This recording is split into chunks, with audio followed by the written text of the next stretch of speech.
ભરૂચના જાડેશ્વર સ્થિત સ્વામિનારાયણ મંદિર ખાતે પ્રાકૃતિક ખેતી સંદર્ભમાં પરિસંવાદ યોજવામાં આવ્યો હતો, જેનો ભરૂચ જિલ્લાના અંકલેશ્વર, ઝઘડિયા, જંબુસર તાલુકાના 600 થી વધારે ખેડૂતોએ પરિસંવાદનો લાભ લીધો હતો।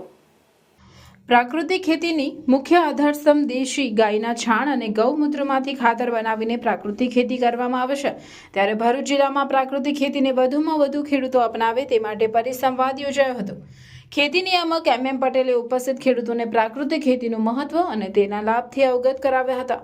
જંબુસર તાલુકાના પ્રાકૃતિક ખેતી કરતા ખેડૂત ધર્મેશ ગિરી ગોસ્વામીએ પરિસંવાદમાં પોતાની ખેતીમાં આવેલા આમૂલ પરિવર્તનો વિશે વિગતે જણાવ્યું હતું કે રાસાયણિક ખાતરને બદલે જીવામૃત, ઘન જીવામૃત અને જીવાત નિયંત્રણ માટે નિર્માસ્ત્ર, અગ્નિઅસ્ત્ર અને બ્રહ્માસ્ત્રનો ઉપયોગ કરવો જોઈએ। પ્રાકૃતિક ખેતીમાં ખર્ચ ઓછો આવે છે અને ઉત્પાદનની ગુણવત્તા વધારે હોય છે, જેના કારણે ખેડૂતોને સારી આવક મળે છે। પ્રાકૃતિક ખેતી એ માત્ર પર્યાવરણ માટે જ નહીં પરંતુ ખેડૂતોના આર્થિક વિકાસ માટે પણ ફાયદાકારક છે। આપણે બધાએ મળીને પ્રાકૃતિક ખેતીને પ્રોત્સાહન આપવું જોઈએ, જેથી આપણે એક સ્વસ્થ અને સમૃદ્ધ ભવિષ્ય બનાવી શકીએ। આ કાર્યક્રમમાં નવસારી કૃષિ યુનિવર્સિટીના કોલેજ કેમ્પસના વૈજ્ઞાનિકો, કૃષિ વિજ્ઞાન કેન્દ્રના વડા મહેન્દ્ર પટેલ, ભરૂચ આત્મા પ્રોજેક્ટના ડાયરેક્ટર સહિતના તજજ્ઞો હાજર રહ્યા હતા।